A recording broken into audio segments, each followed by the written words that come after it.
दोस्तों नमस्कार, सत श्री अकाल और सलाम। जैसा कि हमारी स्टोरी चल रही थी, अफ्रीका के अंदर जो तंजानिया नाम का देश है, वहाँ के अंदर नेजोम्बे नाम की एक जंगली इलाका है। वहाँ के मानव भक्षी बब्बर शेरों की, उन आदमखोर बब्बर शेरों की कहानी जिन्होंने 1500 से लेकर के 2000 तक इंसानों को मारकर खाया था।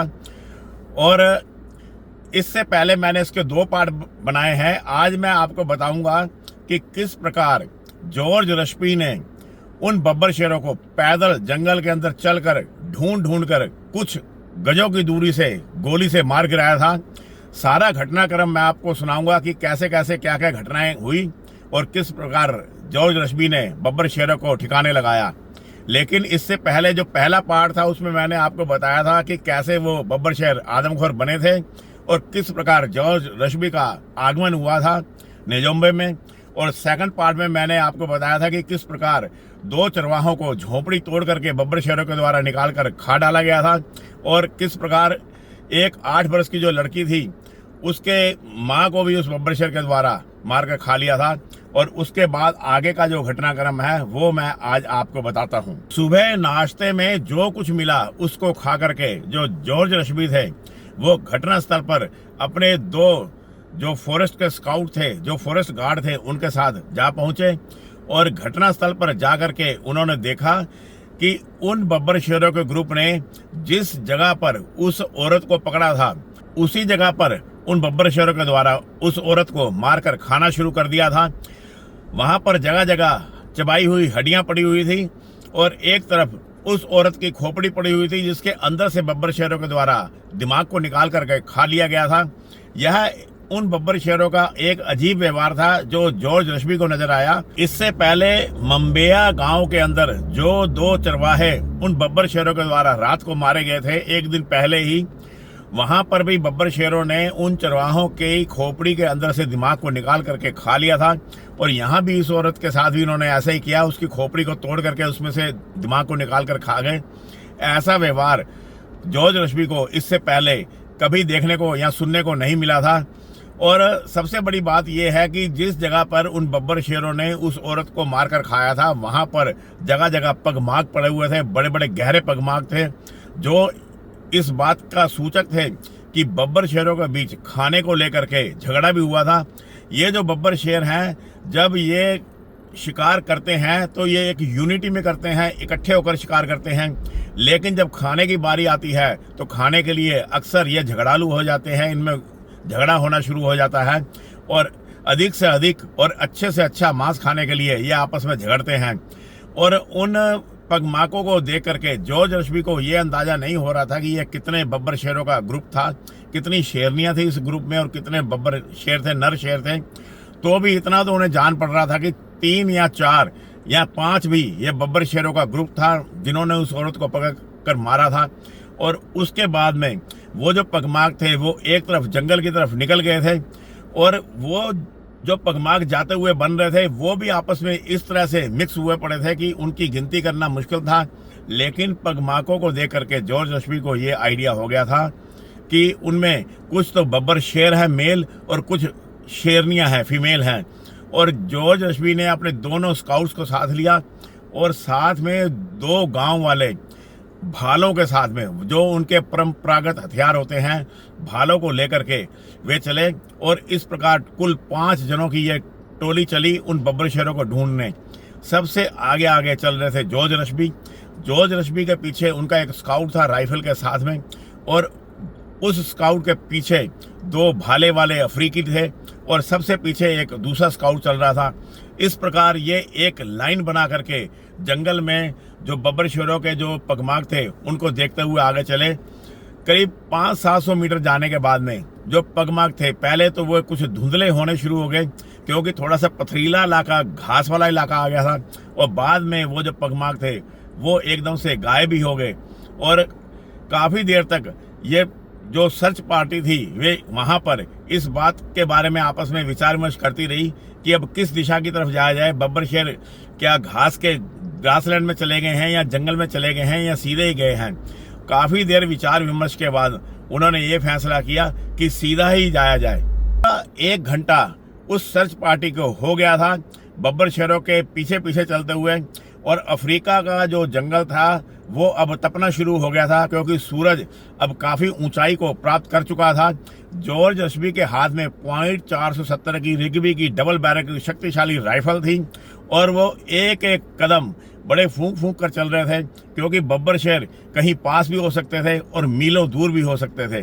क्योंकि बब्बर शेरों की ये आदत थी, इन बब्बर शेरों की, खासकर मानवभक्षी शेरों की, कि शिकार करने के बाद में ये फिर मीलों निकल जाते थे और दोबारा से उस इलाके में 2, 4, 5 दिन से पहले नहीं आते थे। थोड़ी देर के बाद वो जो दोनों भालाधारी जो अफ्रीकी गांव वाले थे, उन्होंने फुसफुसा करके जॉर्ज रश्बी और जो स्काउट चल रहे थे उनके कानों में कहा कि उन्हें बब्बर शेर की आवाज़ें आ रही हैं।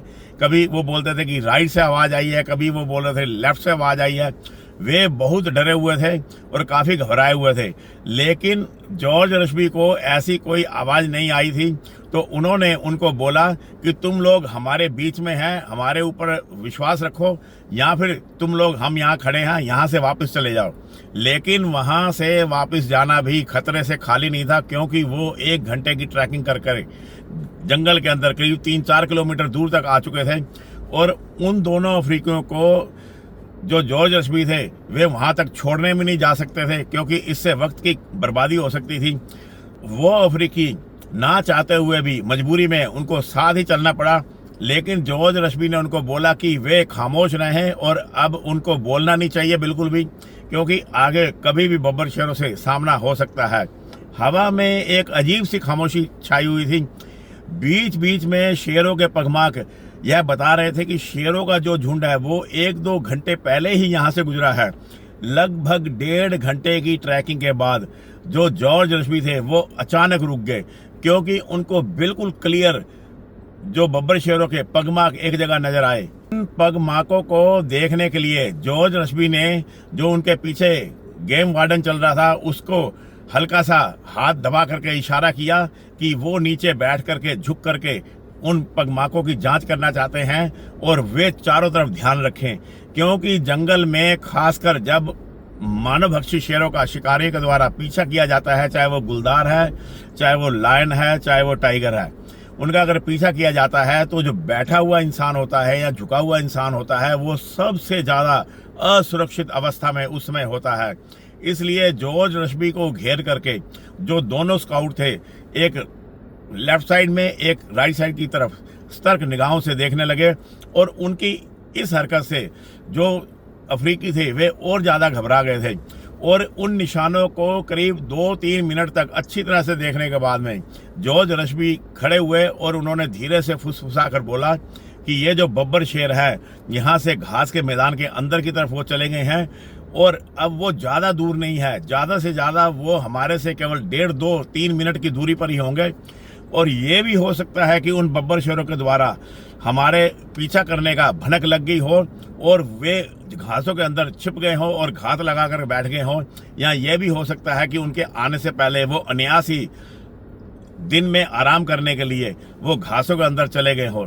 अब उन पगमार्कों को देख करके कैसे पता चला जॉर्ज रश्बी को कि ये बब्बर शेरों का जो ग्रुप है ये अभी 2-3 मिनट पहले ही यहाँ से गुजरा है? आइए जानते हैं कि पगमार्कों को देख करके किस प्रकार पता लगाया जाता है कि ये ताजे हैं, पुराने हैं, या अभी कुछ देर पहले ही बब्बर शेरों का ग्रुप या टाइगर या लेपर्ड जो भी बड़ी बिल्लियाँ होती हैं वो यहाँ से गुजरी हैं। पर तो बड़ी बिल्लियों के किसी के भी, चाहे वो लायन है चाहे टाइगर है, उनके पगमार्क बिल्कुल फ्रेश हैं, तो उनके किनारे बिल्कुल साफ, तीखे, उभरे हुए होते हैं। जो मिट्टी होती है उसके किनारे की वो ताजी कटी हुई दिखाई देती है। जो पगचिन है उसके अंदर की मिट्टी का रंग जो होता है वो आसपास की मिट्टी से कुछ ज़्यादा गहरा होता है बीच का। उसका कारण ये है कि वो जो बीच की जो मिट्टी का रंग गहरा होता है वो नमी की वजह से होता है। अगर हम इंसान भी अपने हाथों को शीशे के ऊपर रख दें या कहीं और रख दें तो हमारे हाथों से भी नमी निकल आती है, शीशे के ऊपर वो क्लियर दिखती है। ठीक इसी प्रकार ये जो बब्बर शेर होते हैं इनके जो पैरों की जो गद्दियाँ होती हैं उनसे भी नमी निकलती है और वो मिट्टी को हल्का सा डार्क कलर कर देती है, कुछ तो नमी की वजह से और कुछ जो उनका वजन पड़ता है 200-250 किलो का वजन, उसकी वजह से। तो वो जो बीच का एरिया होता है पगमार्क का, वो थोड़ा सा आसपास के एरिया से थोड़ा मिट्टी डार्क हो जाती है, लेकिन कुछ समय के बाद में, कुछ समय का मतलब ये गर्मी के ऊपर डिपेंड करता है कि वेदर कैसा है, 5 मिनट 7 मिनट या 10 मिनट के बाद में वो सारा रंग एक सा हो जाता है और तब सिर्फ पगमार्क ही नजर आते हैं। ये एक दूसरा मेजर चीज है जिससे पता चलता है कि ये पगमार्क बिल्कुल फ्रेश हैं, ताजे हैं। और इसके अलावा निशानों के ऊपर किसी प्रकार का कोई तिनका नहीं होता, किसी प्रकार का कोई पत्ता नहीं होता और किसी तरह का कोई निशान नहीं बना होता इंसेक्ट के निकलने का। अगर पगमार्क बिल्कुल ताज़ा है तो वो बिल्कुल क्लियर दिखते हैं, कोई तिनका, कोई घास फूस का छिलका या फिर कोई भी इंसेक्ट के निकलने का कोई निशान उस पर नहीं बना होता, जो इस बात का प्रतीक होता है कि ये जो निशान है केवल 5-7 मिनट पहले के ही हैं। अगर निशान पुराने हों तो हवा व समय के कारण निशान ढह जाते हैं, उनके किनारे ढह जाते हैं, किनारे गोल हो जाते हैं, निशान जो हैं वो धुंधले बन जाते हैं और अंदर की जो मिट्टी होती है वो पूरी तरह से सूख जाती है और सारा रंग एक सा हो जाता है। बीच की जो गद्दी के बीच का जो निशान होता है उसका रंग गहरा ना होने की वजह से सारा रंग एक सा बराबर हो जाता है।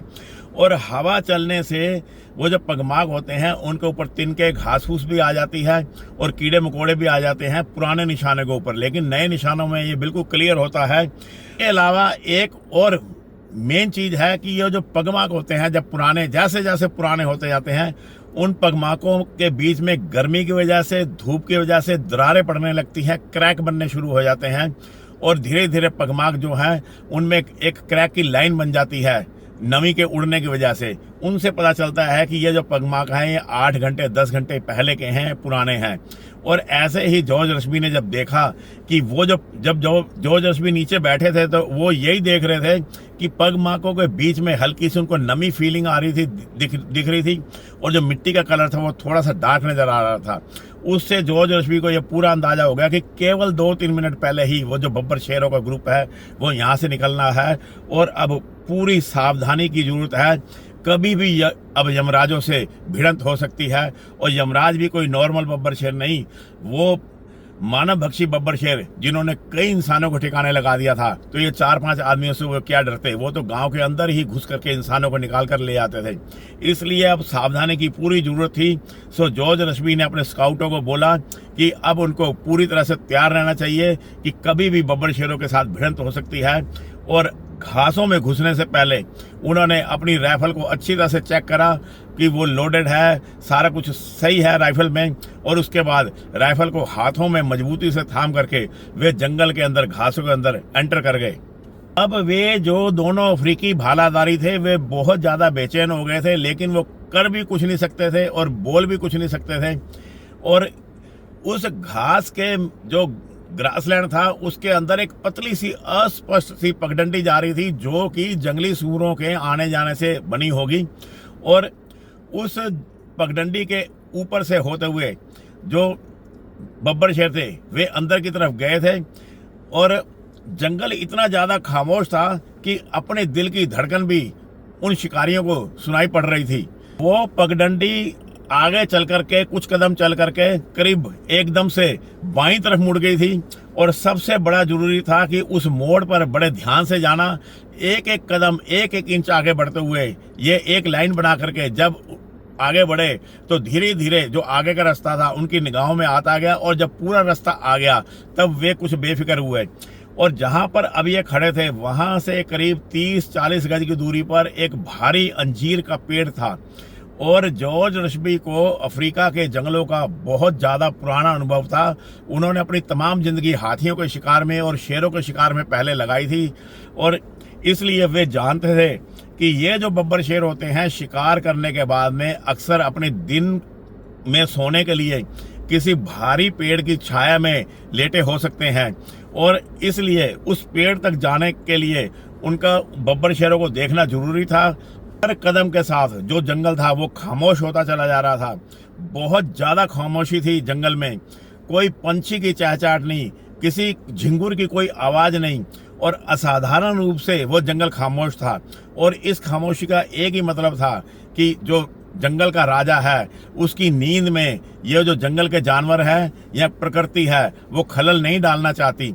और इसलिए जो जॉर्ज रश्बी थे वो बहुत सावधानी के साथ में आगे आगे बढ़ते चले गए। अभी जॉर्ज अचानक रुक गए और धीरे से एक हाथ उन्होंने ऊपर उठाया और उनके पीछे आ रहे चारों लोग सभी ठिठक कर रुक गए। जॉर्ज ने आगे देखा कि 4 शेर उस पेड़ की छाया में नीचे लेटे पड़े थे। या तो उन बब्बर शेरों की छठी इंद्री ने उनको सावधान कर दिया था और उनको खतरे का आभास हो गया था, या फिर यह भी हो सकता है कि कितनी भी सावधानी से ये लोग चल रहे हों, कोई ना कोई आवाज़, कदमों की धमक उन बब्बर शेरों के कानों में जरूर पड़ गई होगी। क्योंकि ये जितनी भी बड़ी बिल्लियां होती हैं, बब्बर शेर हो चाहे टाइगर हो चाहे लेपर्ड हो, इनके सुनने की जो क्षमता होती है इंसानों से 6 से 7 गुना तेज होती है और हल्की सी हल्की आवाज़ को भी ये बहुत जल्दी कैच कर लेते हैं। चाहे ये सोए हों, चाहे ये लेटे हों या आधी नींद में हो, तब भी इनकी जो छठी इंद्री है, सुनने की जो पावर है, वो हमेशा अच्छी तरह से काम करती है। अब कारण जो भी हो, वे जो सभी बब्बर शेर थे वे नींद से जाग गए थे, जबकि ये सभी दबे पांव यथासंभव चल रहे थे। 5-6 आदमियों को देखकर जो शेर लेटे हुए थे वो लेटे लेटे ही गर्दन घुमा करके देख रहे थे और अचानक से वे चौंक कर खड़े हो गए। वो इसलिए चौंक गए कि अभी तक तो बब्बर शेरों ने देखा था कि जो इंसान है वो तो उनको देखते ही भागता है, कोई घरों में घुस जाता है, क्योंकि बब्बर शेर झोंपड़ियों को तोड़ तोड़ कर इंसानों को मार कर खाते थे। और यहाँ पर उन्होंने देखा कि उनके ठिकाने पर ही 4-5 इंसान चले आ रहे हैं, तो बब्बर शेरों का चौंकना तो स्वाभाविक था। सो वे बब्बर शेर एकदम से चौंक करके खड़े हो गए। होने के बाद वो बब्बर शेर स्थिर गहरी निगाहों से जॉर्ज रश्बी को देखने लगे। क्योंकि जॉर्ज रश्बी सबसे आगे चल रहे थे, इसलिए बब्बर शेरों की निगाहों का निशाना भी जॉर्ज रश्बी ही बन रहे थे। वे सबसे आगे थे और उनके हाथ में मजबूती से राइफल पकड़ी हुई थी। उन चारों शेरों के ग्रुप में जो सबसे पास खड़ी थी वो थी एक जवान शेरनी। जंगल के अंदर सबसे रौबदार जो सीन होता है, जो दृश्य होता है, वो होता है अपने पैरों पर जमीन पर खड़े होकर के किसी बब्बर शेर को या टाइगर को जंगल में खुले में अपने से कुछ फुट की दूरी पर देखना। बब्बर शेरों के पास रौब है, ताकत है, धैर्य है, गर्व है और इसके साथ साथ उनके पास सत्ता भी है। और यही नहीं, बब्बर शेरों का जो सोने जैसा रंग है वो उनको घासों के साथ में ऐसा मिला देता है कि उनके जो गर्दन के आसपास जो बाल होते हैं बड़े बड़े, जिसको ऑयल बोलते हैं, जो उनके झुरमुट होता है बालों का, उससे वो और ज़्यादा रोबीले नज़र आते हैं और उनका जो फेस है वो अलग ही नज़र आता है उसकी वजह से। इसीलिए तो बब्बर शेर को जंगल का राजा कहा जाता है। और जंगल में अपने पैरों पर खड़े होकर के कुछ फुट की दूरी से बब्बर शेरों को देखना दुनिया के सबसे भयानक स्वप्नों में से एक होता है। और इसी स्वप्न का दीदार जो जॉर्ज रश्बी थे वे अपने से केवल 20-22 फीट की दूरी से उन बब्बर शेरों को देखते हुए कर रहे थे। तो जॉर्ज रश्बी थे, जैसे ही उनकी निगाहें उन शेरनी से मिली, जॉर्ज रश्बी तुरंत घुटनों के बल नीचे बैठ गए। नीचे बैठने का उनका कारण यह था कि एक तो खड़े होने से जो निशाना था वो थोड़ा एंगल बनाता हुआ चलता था, और अगर वो बैठ करके निशाना लगाते तो बिल्कुल सीधा शेरनी के सामने निशाना लगता। और दूसरा सबसे बड़ा कारण था जॉर्ज रश्बी का नीचे बैठने का कि उनके पीछे जो गेम वार्डन था उसको भी निशाना लेने के लिए आसानी हो जाती। अगर जॉर्ज रश्बी खड़े रहते तो पीछे जो गेम वार्डन खड़ा था, जो फॉरेस्ट गार्ड खड़ा था, उसको या तो दाएं आना पड़ता या बाएं आना पड़ता और उसमें कुछ वक्त लगता। इसलिए जैसे ही उस शेरनी से निगाहें मिली जॉर्ज रश्बी की, वे तुरंत घुटनों के बल नीचे बैठ गए और उन्होंने उस शेरनी के ऊपर निशाना लिया। और जॉर्ज रश्बी के नीचे बैठने का जो स्वागत था उस शेरनी ने गुर गंभीर गुर्राहट के साथ किया। और उनके नीचे बैठते ही शेरनी ने अपनी पूंछ के पिछले सिरों को जोर से झटका और बड़े जोरों से गुर्राहट की। और इससे पहले कि वो शेरनी कोई एक्शन लेती, जॉर्ज ने निशाना लगाया और गोली चला दी। जैसे ही जॉर्ज ने राइफल का घोड़ा दबाया, शेरनी ने जॉर्ज पर चार्ज करने के लिए, हमला करने के लिए अपना एक कदम आगे बढ़ा दिया था। और इसलिए गोली उसकी छाती पे ना लग करके उसके उठे हुए पैर के ऊपर जाकर लगी और कंधे के जोड़ को उसने तोड़ डाला। शेरनी जो गुर्रा कर आगे बढ़ना चाह रही थी वो अब दर्द से दहाड़ने लगी। उसका आगे बढ़ना रुक गया क्योंकि गोली उसके कंधे में लगी थी और कंधे का जो टूट गया तो उसका जो पैर था वो लकवा मार गया, वो पैर पंगु हो गया, जिसकी वजह से उसकी जो आगे बढ़ने की जो प्रोसीजिंग थी वो खत्म हो गई एकदम से। और शेरनी गुराकर आगे बढ़ने की जो कोशिश कर रही थी वो अब दर्द से दहाड़ने लगी और उसका आगे बढ़ना ही रुक गया। गेम वार्डन ने अब भागते हुए शेरों पर गोली चलाई क्योंकि जब जॉर्ज रश्मी ने उस शेरनी को गोली मारी, गोली की जो आवाज़ थी उसके धमाके से जो उसके पीछे बब्बर शेरों का जो ग्रुप था वो अब भागने लगा मैदान छोड़ करके। और उन भागते हुए शेरों पर वो जो पीछे गेम वार्डन खड़ा था उसने गोली चलाई। गोलियों की आवाज से अंजीर के पेड़ पर बैठे हुए पंछियों का झुंड चिल्लाते हुए उड़ गए और वो जो भागते हुए शेर थे उसके पीछे उस गेम वार्डन के द्वारा 2-3 फायर किए गए। लेकिन इधर जो शेरनी थी उसके कंधे के जोड़ पर जब गोली लगी तो उस गोली के दर्द से वो शेरनी वहीं पे बैठ गई, ना तो वो भाग पाई और ना ही वो आगे बढ़ पाई। अब वो अपने मुंह से दांतों से उस जख्म पर जहां पर उसे दर्द हो रहा था वहां से कुछ कुरेदने की कोशिश कर रही थी, जैसे गोली को निकालने की कोशिश कर रही हो। अब उस शेरनी के कंधे में अपने मुंह घुमा करके कंधे से निकालने के चक्कर में जो उसका फेस था वो जॉर्ज रश्मी के बिल्कुल सामने आ गया और जॉर्ज रश्मी ने उसके सिर का निशाना लिया और तुरंत 2 फायर कर दिए। भारी राइफल से चली हुई 2 गोलियों ने उस शेरनी के प्राणों का अंत कर दिया।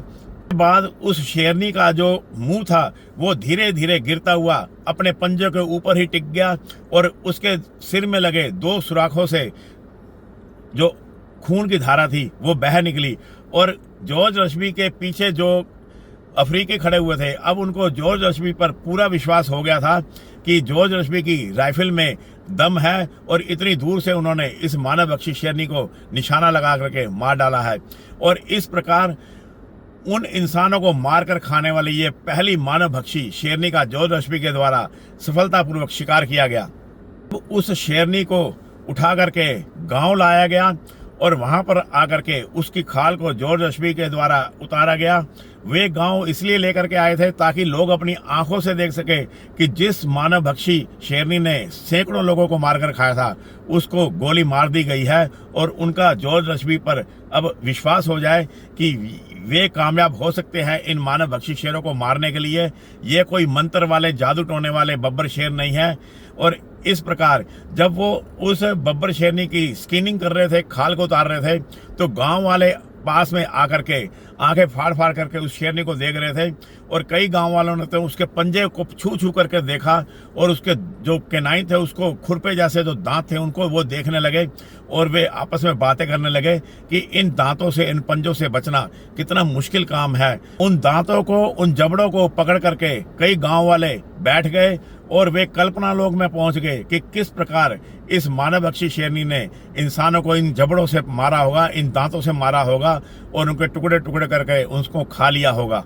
वो छोटी लड़की भी उसमें 8 वर्ष की जो थी, जिसकी माँ को बब्बर शेर के द्वारा मारकर खा लिया गया था, वो भी वहीं खड़ी थी और वह आंखें फाड़ फाड़ करके उस शेरनी को देख रही थी जिसने कि उसकी माँ को मारकर खाया था।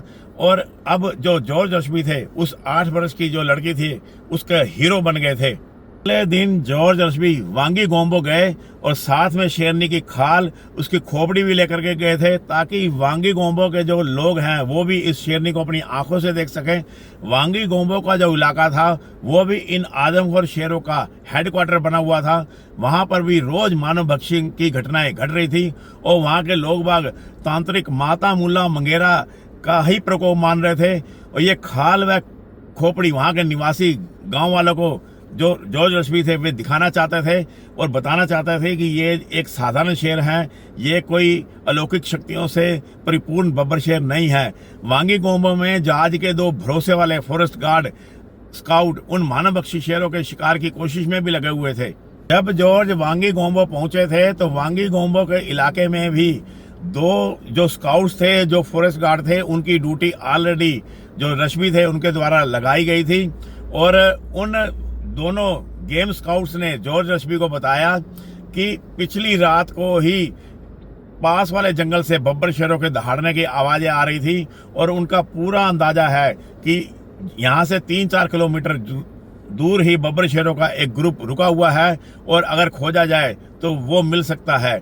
और इस सूचना को मिलते ही जो जॉर्ज रश्मी थे, हालांकि वो थके हुए थे और उन्होंने अपनी थकान की परवाह नहीं की और उन दोनों जो गेम वार्डन थे उनको साथ लेकर के वे उस नरभक्षी शेरों की तलाश में जंगल के अंदर निकल गए। सुबह की जो ठंडी हवा थी वो पेड़ों की टहनियों को हिला रही थी। जॉर्ज ने जब गांव की सीमा को छोड़ा तो उन्होंने राइफल का सेफ्टी कैच हटा दिया।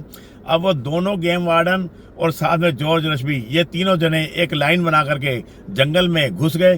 पेड़ों पर पंछियों के द्वारा जिंदगी के गीत गाए जा रहे थे, मतलब कि पंछी चहचहा रहे थे। और करीब आधा किलोमीटर जंगल के अंदर घुसने के बाद में वे अब बब्बर शेरों की दुनिया में प्रवेश कर गए थे, आदमखोरों की दुनिया में वे घुस गए थे। और ये जो दुनिया थी ये दांतों और पंजों की दुनिया थी। यहाँ पर एक दूसरे को मार कर खाया जाता था और यही यहाँ पर जीवित रहने का नियम था कि अपने आप को जीवित रखने के लिए एक दूसरे को मार कर खाना यहाँ पर जरूरी था और यही कुदरत का नियम था। ये पहले भी था और आज भी है। इन आदमखोर बब्बर शेरों ने कुदरत के इसी नियम का तो पालन किया था। वे इंसानों के बनाए हुए नियमों को तोड़ रहे थे, लेकिन कुदरत के नियमों का वे पालन कर रहे थे। उन्होंने कोई अपराध नहीं किया था, वे बने ही मांस खाने के लिए थे। और चाहे वो इंसान हो चाहे वो जानवर हो, लेकिन इंसान को मारकर खाना ये इंसानों के द्वारा बनाए गए नियमों का उल्लंघन है। और इस उल्लंघन की सजा देने के लिए जॉर्ज रश्मी उनको जंगल में ढूंढते फिर रहे थे। कुछ कदम आगे जाने के बाद में पीछे जो स्काउट चल रहे थे उन्होंने जॉर्ज रश्मी को हल्का सा इशारा करके रोका और बोला, सर ये नीचे बब्बर शेरों के पगमार्क पड़े हुए हैं। और उन पगमार्कों की तरफ जो जॉर्ज रश्मी थे उनका ख्याल ही नहीं था, क्योंकि वो सामने की दिशा की तरफ देख रहे थे कहीं बब्बर शेर अचानक से हमला न कर दे। इसके लिए वे आगे पूरा एरिया स्कैन करते हुए चल रहे थे। लेकिन जो पीछे जो स्काउट चल रहे थे उन्होंने देखा कि उनके लेफ्ट साइड में 2-3 फीट की दूरी पर बिल्कुल ताजे पगमार्क पड़े हुए हैं। अब पहले की तरह ही जो जॉर्ज रश्मी थी वे फिर नीचे बैठे और जो दोनों स्काउट थे वे उनका पूरा ध्यान रखते हुए चारों तरफ के जंगल की स्कैनिंग करते रहे। और जॉर्ज रश्मी 2 मिनट के बाद खड़े होकर बोले कि बब्बर शेर बिल्कुल पास ही है, ज़्यादा दूर नहीं है, होंगे ज़्यादा 50-100 मीटर की दूरी पर। और साथ में फुसफुसा कर उन्होंने यह भी बोला कि उनको पूरा अंदेशा है कि जिस प्रकार हम बब्बर शेरों को अपनी राइफलों के निशाने पर लेकर के यहाँ पर घूम रहे हैं, ऐसे ही वो बब्बर शेरों ने भी हमें भी अपनी आंखों के निशाने पर रखा हुआ है। हो ना हो बब्बर शेरों को हमारी भनक का पता चल गया है, क्योंकि इसके आगे कोई पगमार्क नहीं है और घासों के अंदर ही वो बब्बर शेर चले गए हैं और सावधानी की पूरी जरूरत है। इस तरह से बब्बर शेरों के अंदर सुनने की इंसान से 6-7 गुना ताकत होती है। इसी प्रकार बब्बर शेरों के अंदर देखने की भी 6-7 गुना ज़्यादा ताकत होती है, चाहे वो दिन का समय हो चाहे रात का समय हो। और बब्बर शेर इनको अच्छी तरह से देख रहे थे। यह पूरी आशंका थी जॉर्ज रश्मी की। इसलिए जॉर्ज रश्मी ने अपने स्काउट्स को बोला कि बब्बर शेरों ने हमको अपने निशाने पर ले रखा है और वो हमसे ज़्यादा दूरी पर नहीं है, इसलिए पूरी सावधानी से आगे बढ़ा जाए। लेकिन आगे बढ़ने से पहले हमें यहाँ पर शांत होकर के खड़ा होना चाहिए, ताकि जंगल के अंदर से जंगली जानवरों के कुछ संकेत आए तो उससे कुछ अंदाजा लगे। इसलिए ये तीनों जने पीठ मोड़ करके खड़े हो गए और करीब आधे घंटे तक वे जंगल में से आने वाली आवाज़ों को सुनने का प्रयत्न करते रहे कि कौन सा कोई पंछी बोल रहा है, कोई जानवर बोल रहा है, कहाँ से कोई आवाज़ आ रही है। अचानक सामने दाईं तरफ की झाड़ियों में से खांगा बर्ड, जिसको गिनी फाउल भी कहते हैं, उसको खांगा बर्ड भी बोलते हैं अफ्रीका में, वो शोर मचाकर हवा में एकदम से उड़ गया। और उसके उड़ते ही सामने की जो झाड़ियां थी वे जोरों से हिली और फिर एक जोरदार गुरगंभीर गुर्राहट से पूरा जंगल गूंज उठा। झाड़ियों के पीछे से एक विशाल नर बब्बर शेर बाहर निकला और बिजली की रफ्तार से शिकारी की तरफ लपका। धड़ाम पहली गोली चली और तेजी से लपकते शेर की स्पीड को कम कर दिया। ठीक उसी पल दूसरी व तीसरी गोली की आवाज भी जंगल में गूंज गई और वो विशाल नरभक्षी फिर ना उठ सका। 3-3 गोलियां खा करके वो नरभक्षी खेत हो गया। उस मानव भक्षी के जो साथी थे वे झाड़ियों ही झाड़ियों में अपनी जान बचा करके भाग गए और झाड़ियों के सिरे हिलते हुए बता रहे थे कि वे भागते हुए किस दिशा की तरफ जा रहे हैं। हिलती हुई घासों को जॉर्ज रश्बी और उनके जो स्काउट्स थे वे दूर तक देखते रहे और जब काफी दूर तक वह बब्बर शेर निकल गए तो अब उनको खतरा कम हो गया था। जंगल में हमेशा आखिरी समय तक परीक्षा ली जाती है खतरों के द्वारा और इसलिए जो जॉर्ज रश्बी थे वह काफी देर तक वहां पर खड़े रहे और हालांकि उस बब्बर शेर को, नर बब्बर शेर को 3 गोलियां लग चुकी थी। बब्बर शेर को अगर पहली गोली निशाने पर नहीं लगती तो वो नर बब्बर शेर अवश्य इन लोगों को पकड़ लेता, क्योंकि जब बब्बर शेर होता है, जब वो हमला करता है तो वो इतनी स्पीड से आगे बढ़ता है, गोली लगने के बावजूद भी कई बार वो शिकारियों को मरते मरते भी पकड़ लेता है। और जो पहली गोली जॉर्ज रश्बी की बब्बर शेर को लगी थी, उस गोली ने उस बब्बर शेर की स्पीड को कम कर दिया था और उसके बाद में चलाई गई जो 2 गोलियां थी उन्होंने उस बब्बर शेर का काम तमाम कर दिया। लेकिन जो दूसरे बब्बर शेर थे, भागते हुए बब्बर शेरों को उनके स्काउट के द्वारा गोलियां चलाई गई, लेकिन वो गोलियां उनको निशाने पर नहीं लगी और वे जो दूसरे शेर थे वे अपनी जान बचा करके वहां से निकल गए। अब खतरा पूरी तरह से टल चुका था, लेकिन सतर्क रहना जरूरी था, क्योंकि जंगल हमेशा आखिरी समय तक परीक्षा लेता रहता है। 10-15 मिनट तक प्रतीक्षा की गई और उसके बाद उस मरे हुए नर बब्बर शेर के पास जाया गया। जो तीसरी गोली थी वो गोली सीधी ही उसके फेफड़ों में लग करके उसके जो हृदय था, हार्ट था, उसको उसने तोड़ फोड़ डाला था और उसके लगते ही वो बब्बर शेर था वो मारा गया। और स्काउट्स के द्वारा जो गोली मारी गई थी वो गोली भी एक भागती हुई शेरनी को लगी थी, क्योंकि जब वो बब्बर शेर के पास पहुंचे थे तो उससे कुछ कदम आगे भी उन्हें खून की एक धारा मिली और उस खून की धारा को देखने से साफ पता चल रहा था कि किसी दूसरे बब्बर शेर को भी जरूर गोली लगी है और गोली भी ऐसी लगी है जिसने उसको काफी गहरा जख्म दिया है और यह गोली स्काउट्स के द्वारा मारी गई थी। और कुछ कदमों की दूरी पर आगे जाकर उन्हें मरी हुई एक शेरनी मिल गई और इस प्रकार यह एक बहुत अच्छा दिन था जिस दिन 2 मानवभक्षी बब्बर शेर मारे गए थे और अब कुल मिलाकर के 3 बब्बर शेरों का अंत कर दिया गया था। अब वांगी गोम्बो के जो लोग थे उनके अंदर भी आत्मविश्वास आ गया था और जॉर्ज रश्बी के अंदर भी आत्मविश्वास आ गया था कि एक दिन के अंतराल में ही 3 बब्बर शेरों को मार डाला गया था। तो भी जो जॉर्ज रश्बी थे उन्होंने गांव वालों को बोला कि अभी उन्हें सतर्कता बरतने की पूरी जरूरत है, क्योंकि ये 1, 2, 3 बब्बर शेर नहीं है, ये करीब 14-15 बब्बर शेरों का ग्रुप है जो कि 2-3 ग्रुपों में बंट करके अलग अलग इलाकों में मानव भक्षण की घटनाएं कर रहा है और कई बार ये ग्रुप इकट्ठा हो जाता है। इसलिए सतर्कता जरूर बरतनी चाहिए, ढीलापन नहीं लाना चाहिए अपनी सतर्कता में। इसके बाद जो जॉर्ज रश्बी थे वे 1 हफ्ते के लिए अपने ऑफिस मुंबई चले गए। वहां पर उनकी फैमिली भी रहती थी, उनकी पत्नी भी रहती थी, उनके बच्चे भी थे, लेकिन वहां पर वो सरकारी कामों में ऐसा उलझे कि उन्हें वहां पर करीब 6 सप्ताह लग गए। 6 सप्ताह का मतलब करीब 1.5 महीना और 1.5 महीने के बाद ही वे वापस लौट पाए। जब जॉर्ज अपने ऑफिस मुंबई गए थे तो उनका एक दलेर जो फॉरेस्ट गार्ड था, उसका नाम था अल्फानी, वो जुम्बे मूसा के इलाके में तैनात था और वहां पर उसने जॉर्ज की अनुपस्थिति में एक बब्बर शेर को मार गिराया था। और यह घटनाक्रम कैसे हुआ वो मैं आपको सुनाता हूं। एक बार जुम्बे मूसा के एक गांव में शाम के करीब 3 बजे जो अल्फानी, जो उनके फॉरेस्ट गार्ड थे, वो गश्त करने के लिए गए थे। तभी उनको गांव के दूसरे कोने से शोर सुनाई दिया और उनको पता चला कि एक बब्बर शेर को, नर शेर को गांव से कुछ कदम की दूरी पर खेतों में, मक्के के खेतों में देखा गया है। और सारे गांव वाले भाग भाग करके अपनी झोंपड़ी के अंदर चले गए और जो अल्फानी थे उन्होंने अपनी राइफल संभाली और सीधे दलेरी के साथ अकेले ही उस बब्बर शेर की दिशा की तरफ चले गए।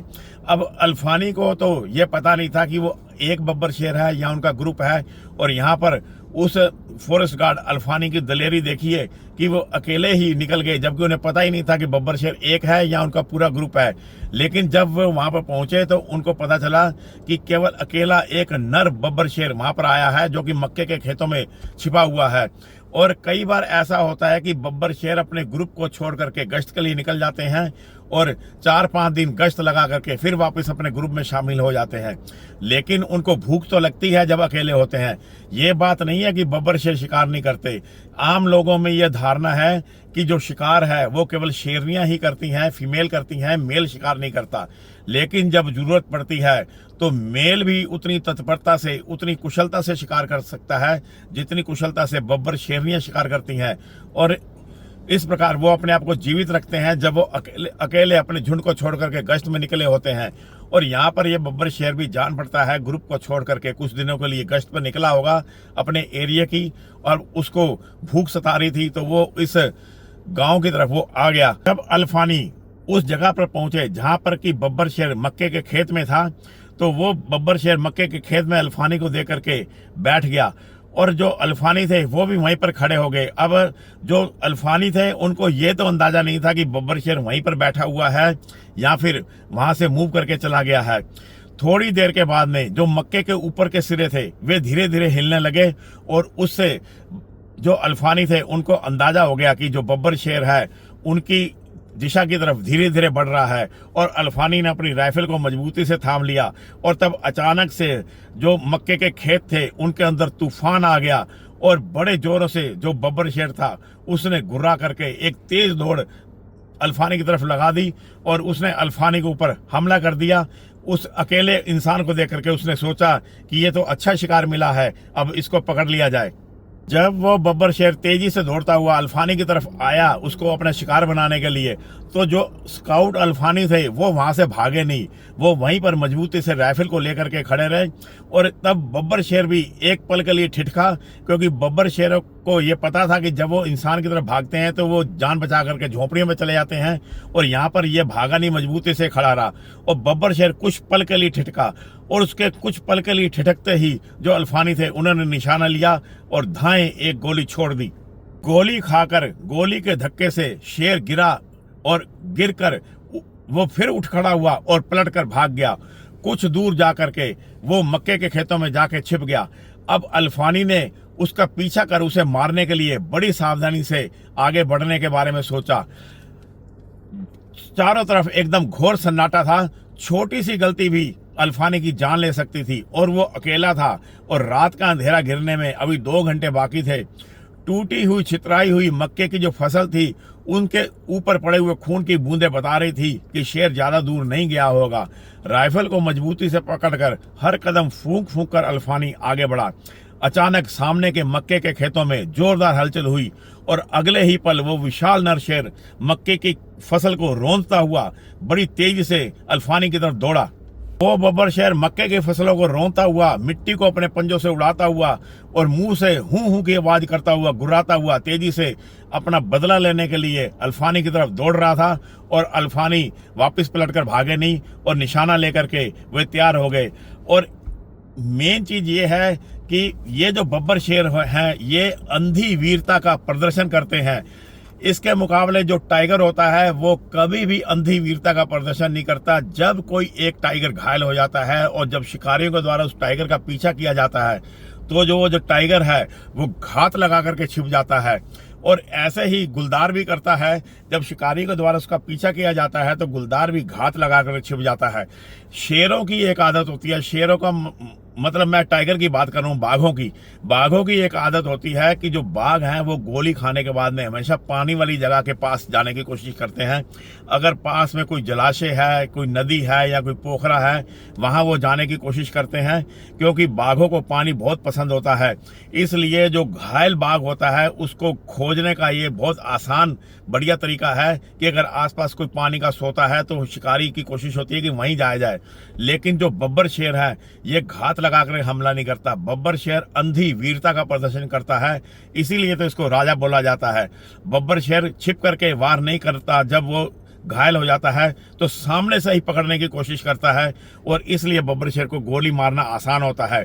लेकिन सबसे बड़ा नुकसान यह है कि अगर बब्बर शेर को गोली निशाने पर ना लगे, भागता हुआ बब्बर शेर तब खतरनाक हो जाता है और इससे पहले कि दूसरी गोली चलाई जाए वो शिकारी को पकड़ लेता है। और ऐसे अनेक किस्से हैं जब जो शिकारी हैं वो घायल बब्बर शेरों का शिकार हो गए हैं। और यह बब्बर शेर भी मिट्टी को उड़ाता हुआ, गुर्राता हुआ क्रोध से और फसल को रौंदता हुआ अल्फानी की तरफ तेजी से दौड़ा। वो बब्बर शेर करीब 60-70 फीट की दूरी पर था और जहां पर अल्फानी खड़े थे उससे करीब 5-7 फीट की दूरी पर एक बड़ा पेड़ था। अल्फानी ने तुरंत एक छलांग लगा करके उस पेड़ की ओट में हो गए। वे पेड़ की ओट में इसलिए हो गए कि अगर उस बब्बर शेर को गोली लगे और बब्बर शेर घायल हो तो वो सीधा ही आकर के अल्फानी को ही ना पकड़ ले। और पेड़ की ओट लेकर के अल्फानी ने निशाना लिया और गोली छोड़ दी और गोली लगते ही वो बब्बर शेर था वहीं नीचे गिर गया। नीचे गिरते ही बब्बर शेर ने दोबारा उठने की कोशिश की लेकिन अल्फानी ने उसको उठने नहीं दिया और तुरंत उसको तीसरी गोली मारी और उसका काम तमाम कर दिया। और इस प्रकार अल्फानी के द्वारा भी उस मानव भक्षी नर बब्बर शेर को मार गिराया गया जब जॉर्ज रश्बी मुंबई में अपनी फैमिली के पास गए थे। और इस प्रकार कुल मिलाकर के 4 बब्बर शेरों को जो मानव भक्षी थे उनको ठिकाने लगा दिया गया था। और इसके बाद स्टोरी में आगे क्या हुआ, आगे भी बब्बर शेरों को किस प्रकार खोज करके मारा गया, वो सब मैं आपको अपने अगले पार्ट में बताऊंगा। तब तक अपना ख्याल रखना मेरे साथियों। नमस्कार, सत श्री अकाल, सलाम साथियों।